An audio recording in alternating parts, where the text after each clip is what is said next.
So good morning guys. तो चलिए start करते हैं आज के यानी कि 24 फरवरी के इंपॉर्टेंट करंट अफेयर्स को। तो इस प्रश्न में आपसे पूछ रहे हैं अभी हाल ही में वर्ल्ड बैंक के प्रमुख के रूप में अमेरिकी राष्ट्रपति ने किसे नामित किया है? तो आंसर होगा अजय बंगा। अभी हमने पढ़ा भी था कि वर्ल्ड बैंक के जो अध्यक्ष हैं डेविड मालपास, उन्होंने इस्तीफा देने की घोषणा कर दी है। और इसी बीच अभी अमेरिकी राष्ट्रपति जो बाइडेन ने भारतीय मूल के अजय बंगा को इस पद के लिए नामित कर दिया है। और आप जानते हुए मास्टर कार्ड के पूर्व सीईओ भी रह चुके हैं। और देखो, अगर वर्ल्ड बैंक का बोर्ड ऑफ डायरेक्टर्स इनके नाम पर मुहर लगाता है तो फिर ये इस पद पर नियुक्त होने वाले भारतीय मूल के पहले व्यक्ति बन जाएंगे। अजय बंगा इनका नाम है। इन्हें 2016 में पद्मश्री पुरस्कार मिल चुका है। अच्छा, कुछ भारतीय मूल के महत्वपूर्ण नाम है जो कहीं ना कहीं सीईओ के पद पर हैं, जैसे कि सत्या नडेला आप जानते हो माइक्रोसॉफ्ट के सीईओ हैं, सुंदर पिचई अल्फाबेट और गूगल के सीईओ हैं, अरविंद कृष्णा आईबीएम के सीईओ हैं, उसी तरह से एडोब कंपनी के हैं शांतनु नारायण, और अभी यूट्यूब के नए बने थे नील मोहन। और आप जानते हो वर्ल्ड बैंक की स्थापना होती है 1944 में, हेडक्वार्टर वॉशिंगटन डीसी में है। और अभी वर्ल्ड बैंक ने अफ्रीका के काले गेंडों ब्लैक राइनो के संरक्षण के लिए वन्यजीव संरक्षण बॉन्ड को भी जारी किया था। अच्छा, आप जानते हो वर्ल्ड बैंक ने कौन सी रिपोर्ट को जारी करना बंद कर दिया? Ease of doing business report. वैसे ये कौन कौन सी रिपोर्ट अभी जारी करता है? तो world development report, global economic prospect report, remittance report, ease of living index, universal health coverage index. तो ये कुछ इंडेक्सेस हैं जिनको वर्ल्ड बैंक जारी करता है, ध्यान रखना। बढ़ते हैं आगे।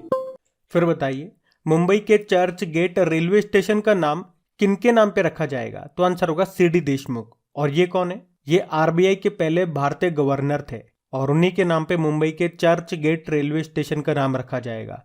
इनका पूरा नाम क्या है? चिंतारमन द्वारकानाथ देशमुख। वे 1943 में आरबीआई के पहले गवर्नर बने थे, पहले भारतीय गवर्नर बने थे। वैसे आरबीआई की स्थापना तो 1 अप्रैल 1935 में हुई थी और उस समय इनके गवर्नर, या यूं कहूं कि पहले गवर्नर कौन बनाए गए थे? ऑसबॉर्न स्मिथ बनाए गए थे। दोनों में ध्यान रखना, पहले गवर्नर पूछेंगे तो ऑसबॉर्न स्मिथ है, लेकिन पहले भारतीय गवर्नर पूछेंगे तो सीडी देशमुख है। और उन्हीं के नाम पे अभी मुंबई के चर्च गेट रेलवे स्टेशन का नाम रखा जाएगा। और इसके वर्तमान में गवर्नर कौन है? शक्तिकांत दास हैं, जो कि 25वें नंबर के हैं। अभी हम लोगों ने पढ़ा था फिलिप्स ने अपना नाम बदल के वर्सुनी कर लिया। फिर हमने पढ़ा था अभी मुगल गार्डन का नाम बदल के अमृत उद्यान हो गया। मध्य प्रदेश के भोपाल में जो इस्लाम नगर गांव है उसका नाम बदल के जगदीशपुर कर दिया गया। अंडमान निकोबार में जो हेवलॉक द्वीप है उसका नाम स्वराज द्वीप कर दिया था।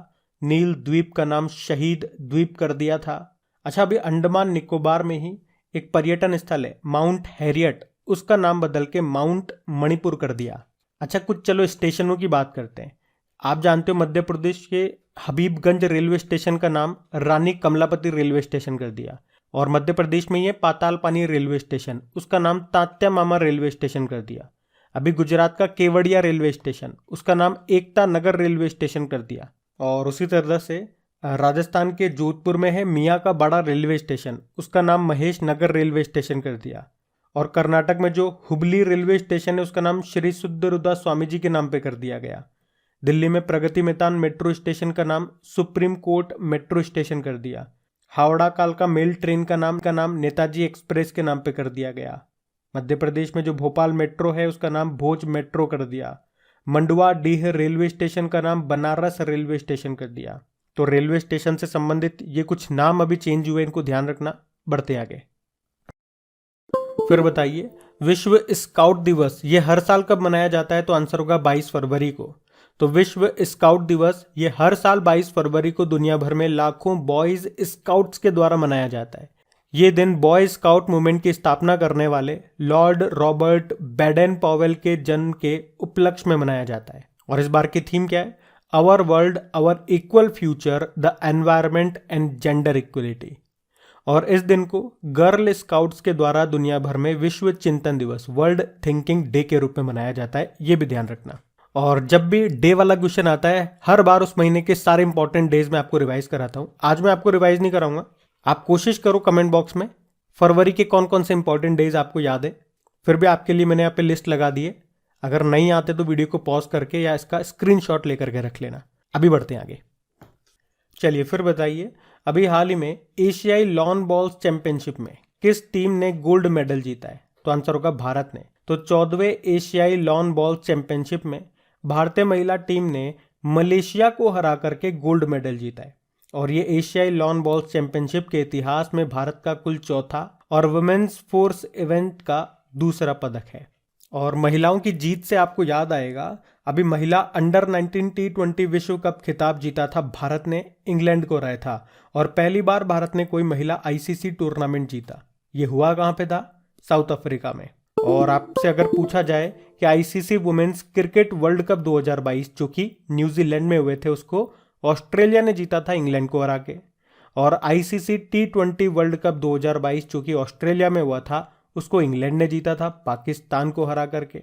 और अभी ब्लाइंड T20 वर्ल्ड कप 2022 हुआ था भारत में, उसको भारत ने जीता बांग्लादेश को हरा के। तो ये पॉइंट्स भी याद रखना बढ़ते आगे।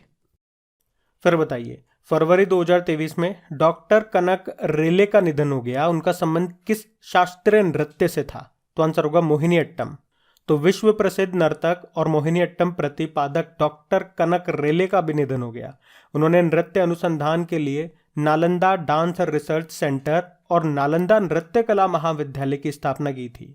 उन्हें पद्म भूषण, पद्मश्री, कालिदास सम्मान और संगीत नाटक अकादमी पुरस्कार तक मिल चुका है, पर अभी हाल ही में उनका निधन हो गया। देखो, शास्त्रीय नृत्यों की बात हुई है, 8 शास्त्रीय नृत्य हैं, क्लासिकल डांस है हमारे। कौन कौन से हैं और कहाँ से हैं, एक बार हम रिकॉल कर लेते हैं। भरतनाट्यम तमिलनाडु से है। कथक की बात करोगे तो उत्तर प्रदेश और मध्य भारत का है। कथकली आपका केरल का है और केरल का ही मोहिनीअट्टम है। कुचिपुड़ी आंध्र प्रदेश का है। बाकी ओडिसी ओडिशा का है, मणिपुरी मणिपुर का है और सबसे नवीनतम है सतरिया जो कि असम का है। अगर मैं आपसे पूछूं शास्त्रीय भाषाएं कितनी है, तो वो 6 हैं। क्लासिकल लैंग्वेजेस कौन कौन सी है? तमिल सबसे पुरानी है, 2004 में दर्जा मिला था। उसके बाद संस्कृत, कन्नड़, तेलुगु, मलयालम और उड़िया है। अच्छा, अभी हाल ही में कुछ निधन हुए, कुछ इंपॉर्टेंट नाम मैं आपको याद दिलाऊं। अभी हमने पढ़ा था लेटेस्ट, गुजरात के पूर्व राज्यपाल ओपी कोहली का निधन हो गया, वो याद रखो। पाकिस्तान के पूर्व प्रेसिडेंट रहे परवेज मुशर्रफ का निधन हो गया। और एक प्रसिद्ध पार्श्व गायिका थी वाणी जयराम, उनका निधन हो गया अभी 2023 में। पद्म भूषण से इनको सम्मानित किया गया, तमिलनाडु से थी ये। और इसी तरह से अभी दिलीप महालनोबिस ओआरएस के जनक कहे जाते थे, चिकित्सा के क्षेत्र में पद्म विभूषण से अभी इनको सम्मानित किया गया। 2023 में ही निधन हो चुका है इनका। एक डॉक्टर बीवी दोषी, बालकृष्ण विट्ठल दास दोषी का निधन हो गया, आर्किटेक्ट थे। 2-3 कारण से इनका नाम न्यूज़ में है। सबसे लेटेस्ट तो यही हो गया कि अभी 2023 का पद्म विभूषण इनको मिला। और 2018 में प्रित्जकर पाने वाले पहले भारतीय यही हैं। 2022 में रॉयल गोल्ड मेडल इनको मिला, तो इस कारण से इनका नाम बहुत ज़्यादा इंपॉर्टेंट है। अभी 56वां ज्ञानपीठ पुरस्कार किसे मिला था जिनका निधन हो गया? नीलमणि फूकन उनका नाम है, असमिया कवि थे वो। तो इस तरह से कुछ इंपॉर्टेंट नाम आपके न्यूज़ में रहे, ध्यान रखना इनको। और आपको बताया, जैसे ही महीना खत्म होगा मैं आपको उस महीने के टॉपिक वाइज जो आपके करंट अफेयर्स रहेंगे वो करवाने वाला हूँ। जनवरी मंथ में भी मैंने करवाए थे, जैसे जनवरी मंथ में अपॉइंटमेंट्स हमने कौन कौन से पढ़े उसका सेपरेट वीडियो आपको मिल गया, जो अवार्ड्स पढ़े उसका मिल गया, जो भी भारत या विश्व में पहली बार चर्चा में रही न्यूज़ जो हमने जनवरी में पढ़ी उसका सेपरेट वीडियो मैंने आपको बना के दे दिया, स्पोर्ट्स का बना के दे दिया, सारे वीडियो मैंने आपको बना के दे दिए। अब आपने कितने देखे और आप कितना उनका रिवीजन कर रहे हो ये आपके ऊपर है। रिवीजन कैसे करना है? अगर टाइम नहीं हो तो बार बार वीडियो मत देखो, एक बार वीडियो देख लो तसल्ली से और अच्छे से। उसके बाद आपकी क्रैक एग्जाम एप्लीकेशन पे मैंने क्विज बना दी है हर टॉपिक वाइज करंट अफेयर्स की, और वो भी मंथली वाइज मैंने क्विज बना दी है। तो क्विज आके लगाओ, आप जितनी प्रैक्टिस कर सकते हो करो आप। बाकी और टॉपिक्स है जैसे कि रैंकिंग एंड इंडेक्सेस हो गया, ऑब्ituaries यानी कि निधन वाले सेक्शन हो गए, तो वो टॉपिक वाइज में मैंने कवर नहीं किया। अगर आपके मन में आ रहा हो ना कि 4-5 ही टॉपिक कवर कराए, तो एक्चुअली में अब मान लो जनवरी के महीने में 4-5 या 5-6 नाम ही हमने पढ़े जिनके निधन हुए। अब 4-5 के नाम का क्या मैं वीडियो बनाऊं? तो अगर ऐसे टॉपिक रहते हैं जिनमें ज़्यादा क्वेश्चन नहीं बनते, तो फिर मेरी कोशिश रहेगी कि 2 महीने या 3 महीने के सारे नाम इकट्ठे करके मैं वीडियो बना दूं। कम से कम 10-12 मिनट का तो वीडियो बने, कम से कम 10-20 क्वेश्चन तो बने, तब मज़ा आए बनाने में और आपको भी पढ़ने में मज़ा आए। लेकिन जो स्पोर्ट्स वाले क्वेश्चंस हो गए, अपॉइंटमेंट्स हो गए, अवार्ड्स हो गए, तो ये मोटे मोटे टॉपिक है, इनके हम हर महीने बना सकते हैं, तो इसलिए मैंने बना दिए। तो प्लेलिस्ट में जाकर के चेक कर लेना। और जो अभी आप करंट अफेयर्स पढ़ रहे हो इनका भी आपको क्विज मिल जाएगा आपकी क्रैक एग्जाम एप्लीकेशन में, PDF भी आपको मिल जाएगी, और लिंक आए क्रैक एग्जाम एप्लीकेशन का नीचे डिस्क्रिप्शन बॉक्स में है। और अगर आपने अभी तक वीडियो को लाइक नहीं किया तो प्लीज़ इसे लाइक ज़रूर कीजिएगा। सेशन अच्छा लगता है, जो भी मैं आप लोगों के लिए प्लान करता हूँ नई नई चीज़ें लाने की, अगर मेहनत अच्छी लगती है तो प्लीज़ इसे ज़्यादा से ज़्यादा अपने दोस्तों के साथ शेयर ज़रूर करना है अपने हर स्टडी ग्रुप में। अभी बताइए फिर, अभी हाल ही में जातिगत भेदभाव पर प्रतिबंध लगाने वाला पहला अमेरिकी शहर कौन सा बन गया है? तो आंसर होगा सिएटल सिटी। तो अभी 21 फरवरी 2023 को सिएटल सिटी ये जातिगत भेदभाव पर प्रतिबंध लगाने वाला पहला अमेरिकी शहर बन गया है और दक्षिण एशिया के बाहर इस तरह का कानून पारित करने वाला दुनिया का ये पहला शहर बन गया है और इस कदम को सामाजिक न्याय और समानता लाने की दिशा में अहम माना जा रहा है। लॉस एंजलिस के बारे में आपको 2 पॉइंट बताता हूँ। एक तो भारत के बाहर पहला योग विश्वविद्यालय ये यहीं पे खुला है, स्वामी विवेकानंद जी के नाम पे इस विश्वविद्यालय का नाम रखा गया। और आप जानते हो 2028 में जो हमारे समर ओलंपिक होंगे वो यहीं पे होंगे लॉस एंजलिस में। आप कमेंट बॉक्स में टाइप करके बता दो 2032 वाले 2032 वाले समर ओलंपिक्स कहाँ पे होंगे। हम बढ़ते आगे। फिर बताइए, अभी फरवरी 2023 में किसे अंतर्राष्ट्रीय मातृभाषा पुरस्कार से सम्मानित किया गया? डॉक्टर महेंद्र कुमार मिश्रा को। तो भारतीय शिक्षक और सामाजिक कार्यकर्ता हैं डॉक्टर महेंद्र कुमार मिश्रा, जिनको अभी इंटरनेशनल मदर लैंग्वेज अवार्ड से सम्मानित किया गया। उन्हें ये पुरस्कार बांग्लादेश की जो प्रधानमंत्री हैं शेख हसीना, उन्होंने दिया है ये सम्मान। और कहाँ पे दिया? बांग्लादेश की कैपिटल ढाका में। याद रखना, वे इस पुरस्कार को पाने वाले पहले भारतीय भी हैं, तो नाम इंपॉर्टेंट हो जाता है। वैसे इस पुरस्कार का ये दूसरा ही संस्करण है, 2021 में ये शुरू किया गया था, हर 2 साल में इसको दिया जा रहा है। तो मातृभाषाओं के संरक्षण, उनके पुनरुद्धार और विकास में असाधारण योगदान देने वालों को ये सम्मान दिया जाता है। तो याद रखना, इस बार मिला है डॉक्टर महेंद्र कुमार मिश्रा को। आप जानते हो डॉक्टर ABK प्रसाद पत्रकार हैं ये, इन्हें अभी पत्रकारिता में उत्कृष्टता के लिए प्रतिष्ठित राजा राम मोहन रॉय राष्ट्रीय पुरस्कार से सम्मानित किया गया था। और अभी स्वस्ति सिंह साइकिलिस्ट हैं, ये भारतीय साइकिलिस्ट हैं, 30वां एकलव्य पुरस्कार जीता इन्होंने। और सरगम कौशल की बात करें तो 2022 का मिसेज वर्ल्ड का खिताब इन्होंने जीता था। तो ये नाम चर्चा में थे, ध्यान रखना। बढ़ते हैं आगे। चलिए फिर बताइए, फरवरी 2023 में क्षेत्रीय भाषा में निर्णय प्रकाशित करने वाला देश का पहला हाईकोर्ट कौन सा बन गया है? तो आंसर होगा केरल हाईकोर्ट। तो अभी केरल हाईकोर्ट ने मलयालम में अपने 2 निर्णय प्रकाशित किए। अभी आपको याद होगा हमने 21 फरवरी को अंतर्राष्ट्रीय मातृभाषा दिवस मनाया था। तो याद रखना, अब केरल हाईकोर्ट क्षेत्रीय भाषा में निर्णय प्रकाशित करने वाला देश का पहला हाईकोर्ट बन गया है। जो हाईकोर्ट होते हैं, इनके जो फैसले होते हैं वो अंग्रेजी में आते हैं, तो उसी के नीचे, अंग्रेजी के फैसले के नीचे ही मलयालम में फैसला अपलोड किया गया। और अगर आप डेली हमारा करंट अफेयर्स का लेक्चर पढ़ते हो तो आपके माइंड में क्लिक करा होगा, इसी तरह का एक प्रश्न हम लोगों ने पढ़ा था। अभी हमारे चीफ जस्टिस ऑफ इंडिया कौन है? DY चंद्रचूड़ है, 50वें नंबर के। अभी उन्होंने ही ई-निरीक्षण सॉफ्टवेयर को लॉन्च किया था, जो अदालत के जो फैसले होते हैं अंग्रेजी भाषाओं में उसको 4 भाषाओं में अनुवादित करेगा। और वो 4 भाषाएं कौन कौन सी है? हिंदी, गुजराती, उड़िया और तमिल। और अगर मैं आपसे पूछूं कि हाईकोर्ट की पहली महिला जज ये कौन थी? ये अन्ना चांडी थी, केरल हाईकोर्ट से थी। कई बार हम लोगों ने पढ़ा है। तो जैसे अभी केरल हाईकोर्ट आया होगा ना, आपके माइंड में ये प्रश्न आना चाहिए। और अगर आपसे पूछा जाए कि हाईकोर्ट की पहली महिला चीफ जस्टिस, वो लीला सेठ थी, हिमाचल प्रदेश हाईकोर्ट से। वैसे सुप्रीम कोर्ट की पहली महिला जज कौन रही? फातिमा बीवी। और सुप्रीम कोर्ट की पहली महिला चीफ जस्टिस तो ये अभी तक कोई नहीं है, लेकिन भविष्य में बन सकती है BV नागरत्न। वर्तमान में हमने कहा DY चंद्रचूड़ हैं, 50वें नंबर के हमारे, लेकिन पहले नंबर के कौन थे? हीरालाल जे कानिया थे। और याद रखना, देश की पहली पेपरलेस अदालत बनी थी केरल की। वैसे कैबिनेट को लागू करने वाला पहला राज्य आपका हिमाचल प्रदेश है। और अभी देश की पहली पेपरलेस विधानसभा बनी है नागालैंड की। जबकि राजस्थान में भारत की पहली डिजिटल लोक अदालत शुरू हुई। और देश की पहली डिजिटल जस्टिस क्लॉक का उद्घाटन कहाँ किया गया? गुजरात हाईकोर्ट में। चलो, गुजरात हाईकोर्ट की चीफ जस्टिस का नाम बताओ।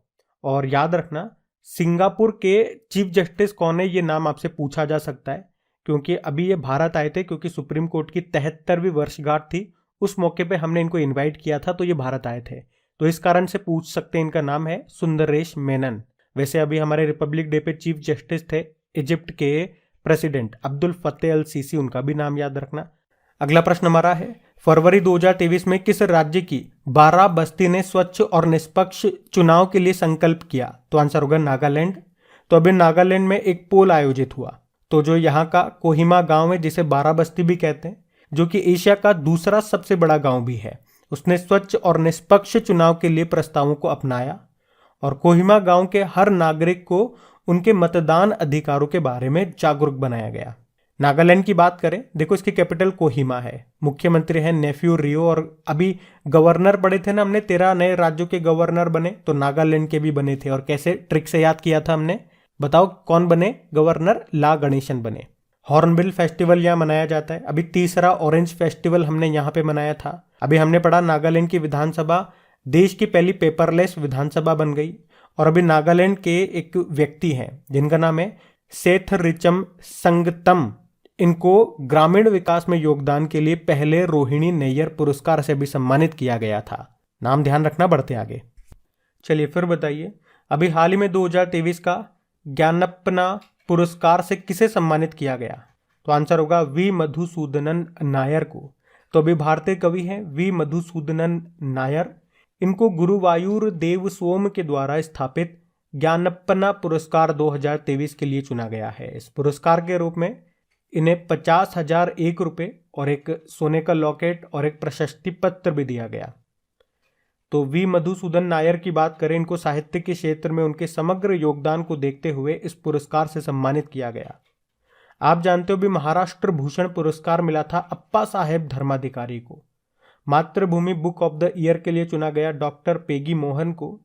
और लेखक हैं के वेणु, इनको फेडरल बैंक लिटरेरी अवार्ड 2023 से सम्मानित किया गया था। अब हम क्या करेंगे, अभी हम कल के करंट अफेयर्स के क्वेश्चन का क्विक रिवीजन करेंगे। और अगर आप में से कोई वीडियो को फर्स्ट टाइम देख रहे हैं तो आपको बता दूं आगे हम क्या क्या करने वाले हैं।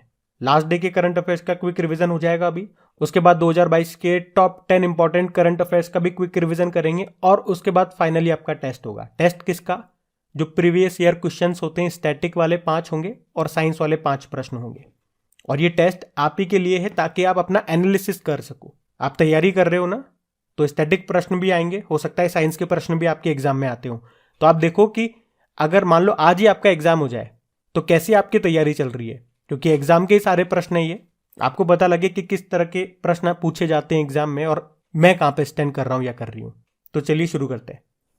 तो पहला प्रश्न आपसे पूछा था, नितिन गडकरी ने दुनिया के सबसे बड़े और अनोखे दिव्यांग पार्क की आधारशिला कहां रखी? तो आंसर होगा नागपुर में।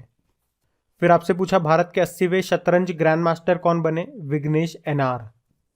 फिर आपसे पूछा, किस मेट्रो ने पहली बार स्वदेशी ट्रेन नियंत्रण और पर्यवेक्षण प्रणाली को शुरू किया? दिल्ली मेट्रो। फिर आपसे पूछा, फिलिप्स डोमेस्टिक अप्लायंसेज का नाम बदल के क्या कर दिया? वर्सुनी। फिर आपसे पूछा, अभी किस देश के द्वारा मुकाब Indore super city mega project को स्थापित करने की घोषणा की? तो आंसर होगा सऊदी अरब ने।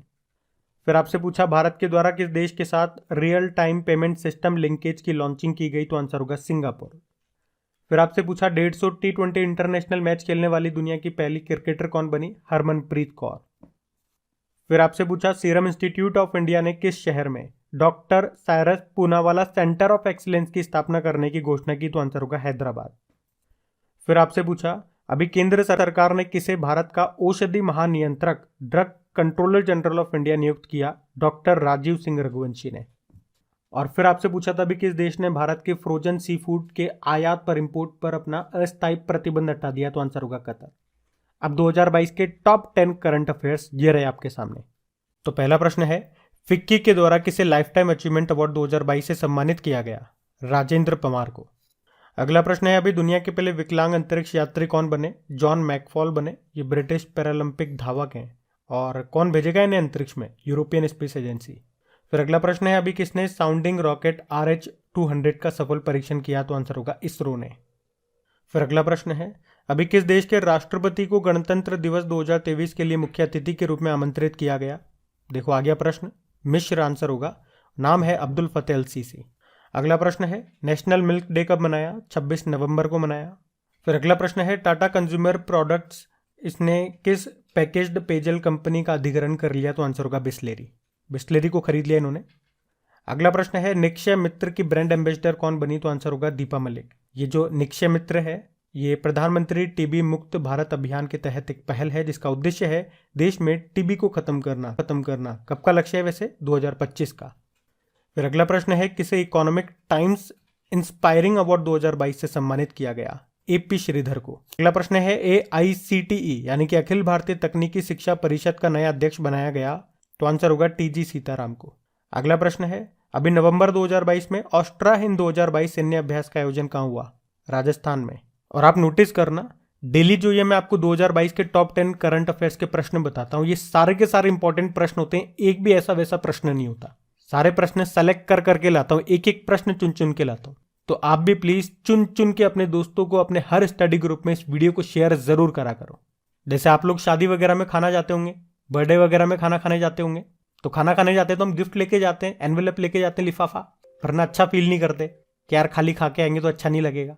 तो यहाँ पे कोई मैं आपसे लिफाफा वगैरह तो नहीं मांग रहा हूँ, सिर्फ इतना सा कह रहा हूँ कि शेयर कर दिया करो। वही मेरा लिफाफा समझो, वही मेरा गिफ्ट समझो, वही मेरी गुरु दक्षिणा, कुछ भी समझो। बस यहाँ नहीं सोचते हो, पता नहीं क्या है। चलिए अभी टेस्ट लेते हैं, आपका पता लगेगा। तो पहला प्रश्न पूछ रहे हैं भारतीय पुरातत्व का जनक किसे कहा जाता है? तो आंसर होगा अलेक्जेंडर कनिंघम को। अगला प्रश्न है स्वतंत्र भारत का पहला केंद्रीय बजट किसने प्रस्तुत किया? तो आंसर होगा RK शनमुखम चेट्टी ने। लेकिन अगर प्रश्न आपके सामने आ जाए कि भारत में बजट प्रणाली का संस्थापक किसे कहा जाता है, तो फिर उत्तर होगा जेम्स विल्सन ने। सबसे पहले 1860 में प्रस्तुत किया था। यहां हम पढ़ रहे हैं प्रश्न में स्वतंत्र भारत का पहला। और इसी तरह से एक और प्रश्न बन सकता है कि गणतंत्र भारत का पहला बजट ये पेश किया था जॉन मथाई ने। कब? 1950 में। तीनों प्रश्न है ये मिलते जुलते, इनको ध्यान रखना, इसलिए मैंने यहाँ पे लिख भी दिया है। और इसी तरह का एक्सप्लेनेशन आपको हर क्वेश्चन में मिल जाएगा, चाहे स्टैटिक प्रश्न हो चाहे साइंस का प्रश्न हो। आपके क्रैक एग्जाम एप्लीकेशन में जब आप क्विज लगाओगे प्रीवियस ईयर क्वेश्चंस की, तो उसके सॉल्यूशन में मिलेगा। अगला प्रश्न देखो, फतेहपुर सीकरी को किसके द्वारा मुगल साम्राज्य की राजधानी बनाया गया? तो आंसर होगा अकबर। अकबर ने ही फतेहपुर सीकरी को बनाया था और उसे राजधानी बनाया, लेकिन पानी की कमी के कारण फिर उसे छोड़ दिया। अगला प्रश्न है समुद्रगुप्त का राजकवि कौन था? हरिशेन। और इसी तरह से बाण भट्ट ये राजा हर्षवर्धन के दरबारी कवि थे। चंद्र बरदोई पृथ्वीराज चौहान के दरबारी कवि थे, ध्यान रखना ये। अगला प्रश्न है प्लासी के युद्ध के बाद किसे बंगाल का नवाब बनाया गया? तो आंसर होगा मीर जाफर को। इसने धोखा किया था ना सिराजुद्दौला के साथ, लेकिन बेईमानी का ज्यादा फलता नहीं है, फिर ये भी ज्यादा देर टिका नहीं, फिर मीर कासिम आ गया था। ये आपके स्टैटिक प्रश्न हो गए। अब साइंस के प्रश्न आपके सामने आएंगे। तो इसमें आपसे पूछ रहे हैं कि फ़ारेनहाइट और सेल्सियस ये किस तापमान के बराबर हैं? अच्छा प्रश्न है और ये एग्जाम में आया हुआ प्रश्न है, तो इसका उत्तर होगा -40 डिग्री सेल्सियस। और तापमान की जो SI यूनिट होती है वो केल्विन होती है। अब फ़ारेनहाइट और सेल्सियस इन दोनों का आपस में रिलेशन के लिए एक फॉर्मूला होता है। C से सेल्सियस हो गया, F से फ़ारेनहाइट हो गया। अब प्रश्न में क्या पूछा है देखो, किस तापमान पे ये बराबर होंगे? तो मतलब इन दोनों को बराबर करना है। तो यहाँ पे आप देखो सॉल्यूशन भी दिया हुआ है। C और F का मान हमने x मान लिया, तो जहां पे C और F आ रहा है वहां पे x रख दोगे। आप इसको सॉल्व करोगे, x की वैल्यू आएगी -40। तो इस तरह से आपका ये उत्तर तक पहुंच जाएगा। ये एग्जाम में आया हुआ प्रश्न है, मैंने आपको करा भी दिया, लेकिन आपको एग्जाम टाइम में ये डायरेक्ट याद रखना है। इसीलिए मैं आपको एग्जाम में आए हुए प्रश्न करा रहा हूं, क्योंकि आपको पता लगे कि एग्जाम में किस तरह के प्रश्न आते हैं। और ये प्रश्न बार बार रिपीट भी होते हैं एग्जाम वाले। अब देखो अगला प्रश्न है किसकी जड़ में नाइट्रोजन स्थिर करने वाले जीवाणु पाए जाते हैं? तो आंसर होगा दलहन।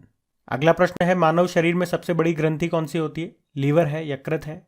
और सबसे बड़ी अंतःस्रावी ग्रंथि पूछेंगे तो थायराइड ग्रंथि है। अगला प्रश्न है पृथ्वी पर किसी वस्तु का पलायन वेग एस्केप वेलोसिटी, ये प्रश्न कई बार एग्जाम में आता है। मतलब किस ऑब्जेक्ट को, किसी वस्तु को आप किस स्पीड के साथ ऊपर फेंकोगे कि वापस वो गुरुत्वाकर्षण के कारण, ग्रेविटेशन फोर्स के कारण लौट कर ना है, हमारे वातावरण से बाहर निकल जाए। तो अगर आप 11.2 किलोमीटर प्रति सेकंड की स्पीड से फेंकोगे तो वो बाहर निकल जाएगा, मतलब ये उसकी एस्केप वेलोसिटी हो गई। अगला प्रश्न है सिरके में कौन सा अम्ल एसिड होता है? Acetic acid. तो बताना आपने कितने प्रश्नों का उत्तर किया, और मुझे बताओ ना बताओ या किसी को बताओ ना बताओ, आपको खुद का सेल्फ एनालिसिस करते रहना होगा कि आपकी तैयारी कैसी चल रही है, किस स्टेज पे आप हो। कई बार हमें ओवर कॉन्फिडेंस भी हो जाता है कि यार मुझे तो सब आता है। तो क्वेश्चन लगाते रहो ताकि वो ओवर नहीं हो, और डेली पढ़ते रहोगे तो लोअर कॉन्फिडेंस भी नहीं होगा, कॉन्फिडेंस रहेगा कि हाँ हमने पढ़ रखा है। होमवर्क प्रश्न देखते हैं और सेशन को करते हैं। तो कल के वीडियो में आपसे पूछा था अभी फरवरी 2023 में सरकार ने प्रधानमंत्री कुसुम योजना को किस वर्ष तक के लिए बढ़ा दिया? तो आंसर होगा 2026। आप सभी ने प्रश्न का बिल्कुल सही उत्तर दिया है। और 23 फरवरी के डेली करंट अफेयर्स क्विज के रिजल्ट हमारे पास आ चुके हैं। टॉप 5 स्टूडेंट्स की बात करें तो टॉप किया है मनीष कुमार ने, कॉन्ग्रेचुलेशन मनीष। उसके बाद सुनीता है, प्रिया है, आलोक है और राकेश है। आप सभी को कॉन्ग्रेचुलेशन। बाकी क्रिक एग्जाम एप्लीकेशन का लिंक नीचे डिस्क्रिप्शन बॉक्स में मिल जाएगा। Thank you.